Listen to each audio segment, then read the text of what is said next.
We all have our windmills, not those made of stone and timber upon Spanish hills, but invisible ones, woven from the thin fabric of our ideals. Spinning in the inner wind of longing, they are the symbols of everything in us that refuses to accept the dull arithmetic of the world. Each of us, in secret, feels the call to ride out against something that no one else can see, to tilt our lance against illusions others call reality. And though the world may laugh at such endeavors, I tell you, it is better to charge a dream than to sit polishing your armor in the desert of reason, for there is something holy in the foolish, something divine in the gesture of one who dares to lose. You see, life is not a problem to be solved. It is a song to be sung, a wave to be surfed, a dance whose rhythm is known only in the movement itself, and yet, so many live as though existence were a chessboard, each move calculated toward the safest outcome. But the melody of the cosmos does not favor safety, it favors flow. And flow, my friend, is reckless, not because it is careless, but because it trusts the current more than the swimmer. So when I say recklessness is closer to courage than cowardice, I mean that the heart, which leaps, even blindly, is nearer to truth than the mind that hesitates forever at the edge. Our modern world is a museum of locks. We have secured everything, our homes, our thoughts, even our emotions. We wear safety as a badge of maturity, as though to be cautious were to be wise. But tell me, what is safe about a heart that has stopped beating for wonder? What is protected in a life lived behind glass? The child knows better. He climbs trees that could break him, touches fire, though told not to, and loves without the faintest idea of how love will end. And though we call it naivete, that fearless curiosity is the very pulse of existence. As we grow older, we trade that pulse for plans, as if maps could replace oceans. We measure time, budget, emotions, and insure ourselves against disappointment. We become accountants of the soul, keeping ledgers of risk and reward. Until one day we realize that the great adventure has quietly been replaced by the management of fear. But life, this strange, shimmering thing, was never meant to be managed. It was meant to be danced. Courage, then, is not the conquest of danger, but the abandonment of pretense. It is saying yes to the tide, even as it pulls you away from the shore. You know, the reckless man, at least, says yes. He leaps without guarantee, and in doing so, affirms his faith in the unseen. There is an old myth that the gods once kept fire for themselves, and that one man, reckless, foolish, magnificent, stole it and brought it to earth. The story of Prometheus is not a tale of defiance. It is a parable of faith. Faith that the divine could live in mortal hands. Every act of creation, of love, of courage, is Promethean in this way. You are always stealing fire from the heavens, taking the unknown and daring to make it human. And yes, you may burn, but better to burn with the flame of being than to shiver forever in the dark of caution. The coward waits for certainty. He says, I will leap when I know what lies below. But the universe never answers such prayers. The ground reveals itself only to those who jump. You see, we are not travelers upon a path already made. We are the pathmakers. The trail appears behind us, not before. And the only compass is the pulse of curiosity, the whisper that says, go on. So when I speak of recklessness, I do not mean thoughtlessness. I mean surrender, the graceful art of falling into life without clinging to the edges. Modern man, in his cleverness, has become an expert actor. He pretends to be separate from the world that gave him birth. He speaks of nature as if it were a backdrop, of others as if they were competitors, of himself as if he were a brand. He mistakes calculation for wisdom, cynicism for clarity. But the more he pretends, the less he feels. And the less he feels, the more frightened he becomes. Frightened of being touched, of being wrong, of being seen. Yet, paradoxically, that very fear is what drives his hunger for control. The one who cannot surrender must dominate. The one who cannot trust must measure. We live, therefore, in an age of magnificent machines and impoverished souls. We have conquered distance but lost depth. We know everything about how to live, and almost nothing about why. And the tragedy, dear listener, is that the cure is so simple: to stop pretending, to see that the line between recklessness and courage is thinner than a breath, that the only difference between the fool and the hero is the tone of their laughter, for the wise fool laughs with the cosmos. The coward laughs at himself. Every dreamer is a reflection of the world's forgotten innocence. When you chase your windmill, whatever impossible thing calls to you, you are not escaping reality. You are revealing it. For reality is not the cold machinery of matter, but the dance of imagination itself. The windmill is not out there. It is the symbol of the infinite within you, wearing a costume of impossibility to see if you still remember how to believe. And what is belief but the courage to act without proof? To say yes to a song you cannot hear, but feel vibrating in your bones. That is recklessness, but it is also the very heartbeat of courage. Because courage, at its root, is not bravery against danger, but intimacy with uncertainty. It is the recognition that life itself is a miracle of uncertainty, that your next breath, your next thought, your next heartbeat, are all acts of cosmic trust. You are floating in space on a pebble of dust, orbiting a star that could vanish. And yet here you are, making tea, worrying about tomorrow, pretending you are in control. Is that not beautifully absurd? So when you feel the urge to leap, to speak, to love beyond your measure, do not wait for permission. The universe has already leaped into you. There was a time when men looked at the stars and trembled. Now we look at them through telescopes and yawn. We have named the constellations, mapped the heavens, and yet we no longer feel their pull. The mystery remains, but we have trained ourselves not to see it. We have explained the world so thoroughly that we have exiled its magic. And in that exile, the human spirit has grown pale. You see, there is a peculiar numbness that settles over a society too afraid of chaos. A hush that falls when the unpredictable is banished. Everything becomes efficient and empty. Everything becomes certain and dead. We are surrounded by wonders, but they no longer wound us with awe. We pass through them like ghosts with calendars. Modern life is built upon the worship of measurement. We measure time, income, progress, intelligence, beauty, even love. We have mistaken precision for truth. But you cannot measure the taste of the wind. You cannot chart the rhythm of a sigh. And yet these, my friend, are the essence of being alive. Courage, like beauty, cannot be quantified. It cannot be stored in data or proven by evidence. It is born in the trembling moment when you stop counting and start listening. But the modern man does not listen. He monitors. He does not love, he manages. He does not live, he optim. And so, wonder becomes a casualty of control. We have become engineers of experience, technicians of happiness. But life resists being engineered. It is a poem, not a formula. It must be recited, not solved. That is why recklessness, that childlike leap into the unknown, is so dangerous to our mechanical world. Because it cannot be it exposes the absurdity of our schedules. It sings when all else hums. There is a deeper reason why most people never allow themselves to be reckless. It is not fear of danger, it is fear of laughter. We dread appearing foolish before others. We would rather live half alive than be seen as ridiculous. And so we wear our masks of composure. We play at being sensible. We hide the mad poet who still lives in the marrow. But tell me, what is sanity if it leads only to sorrow? The one who dances to a rhythm others cannot hear will always appear insane to those who have forgotten the music. Yet he is the only one who is truly sane. The modern world crucifies its dreamers, not upon wood, but upon irony. It smirks at sincerity, scoffs at reverence, and turns passion into performance. But somewhere deep inside you, the child is still listening for the drumbeat beneath the noise. The fool still waits for permission to speak. You do not need permission. Life itself is your sanction. The very fact that you are here, breathing, trembling, uncertain, means that the universe has already said yes to your existence. So dance, even if no one applauds. Sing, even if your voice cracks. Laugh, even if it breaks your dignity. For that is the laughter of the divine itself, the echo of creation, remembering that it is play. There is an ancient archetype that appears again and again. The fool, the clown, the madman who sees clearly what the wise ignore. He steps into the unknown with a grin. He walks off cliffs and somehow lands on clouds. His courage is not that of the soldier, but of the lover, a surrender, not a conquest. He is reckless because he trusts the rhythm. And in that trust lies a secret. The fool and the sage are one. To awaken is to see that the world itself is divine folly, a cosmic game of hide-and-seek.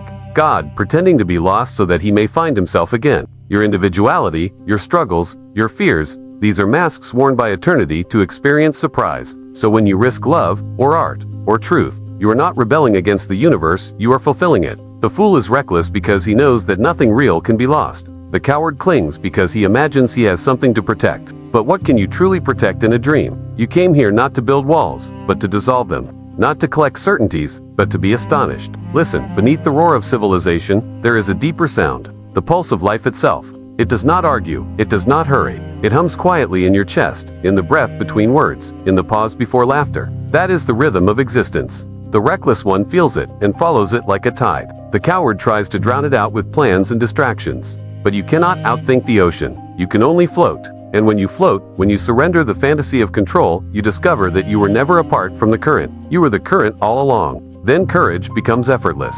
Recklessness becomes devotion. And fear becomes awe in disguise.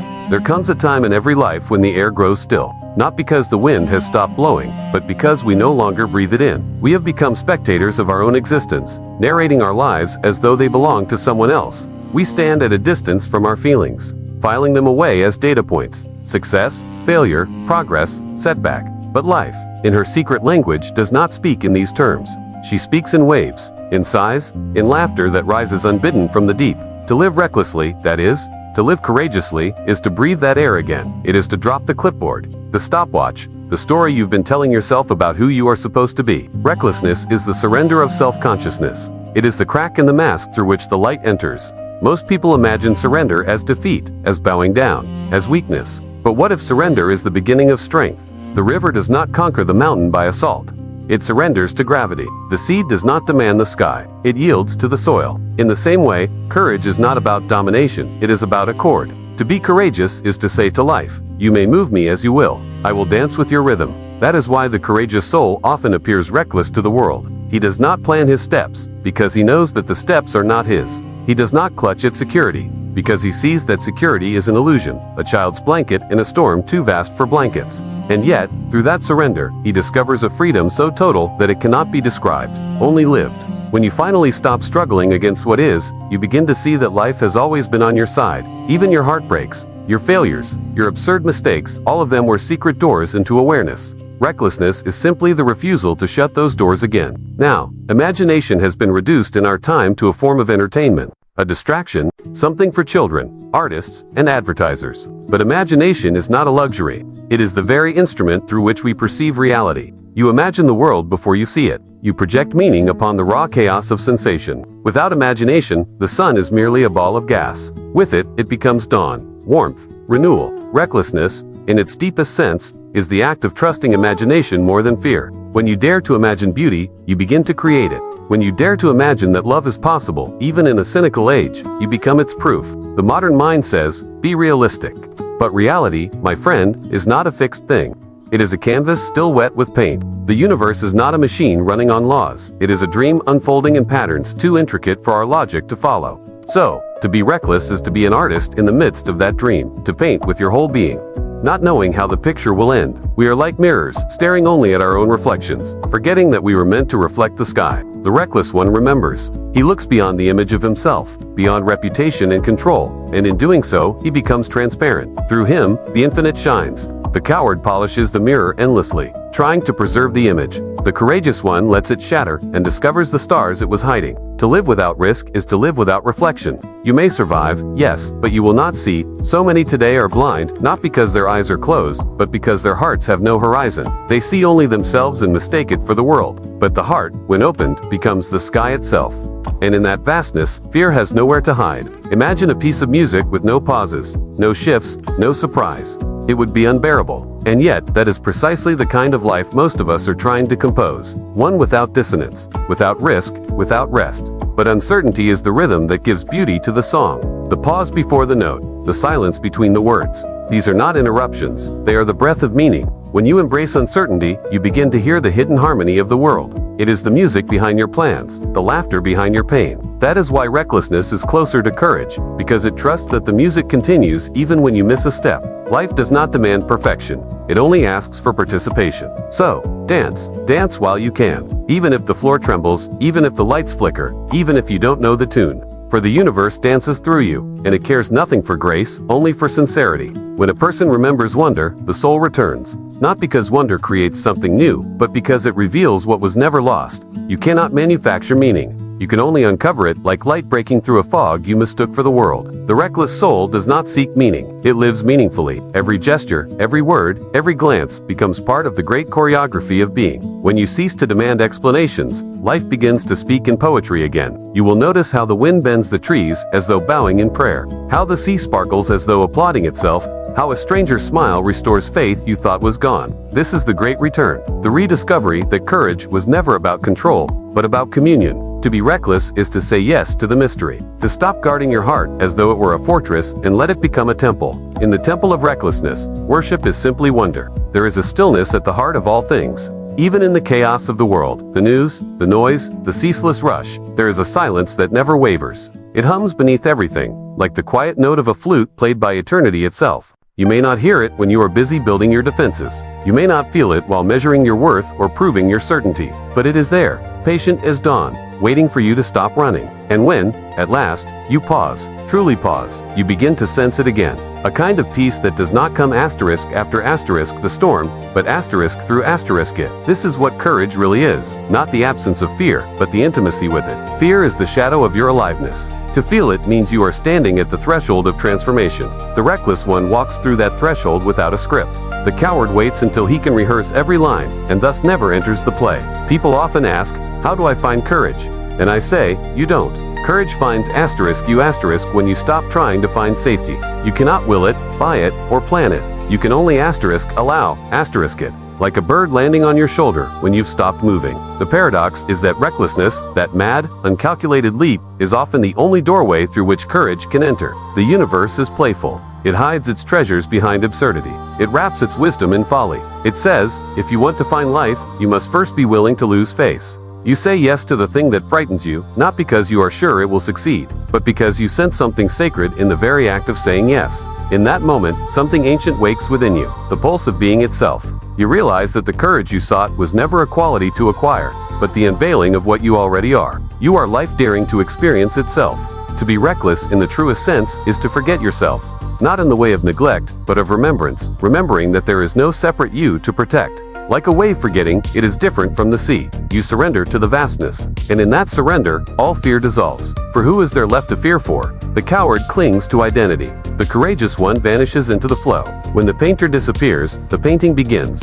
When the dancer forgets herself, the dance becomes divine. When you lose your self-consciousness, you become conscious of everything. That is the secret of recklessness. It is not the destruction of order, but the disappearance of the one who insists on controlling it. And when the illusion of control fades, what remains is love, effortless, radiant, unearned. We often imagine courage as heroic, climbing mountains, facing danger, defying odds. But perhaps the deepest courage is quieter than that. It is the courage to be ordinary, to make tea in the morning with reverence, to listen without needing to fix, to walk without destination and still feel complete. To live recklessly is not to chase constant drama, but to trust the quiet grandeur of simple moments. For when you truly awaken, you see that the extraordinary hides in the ordinary like a god in disguise.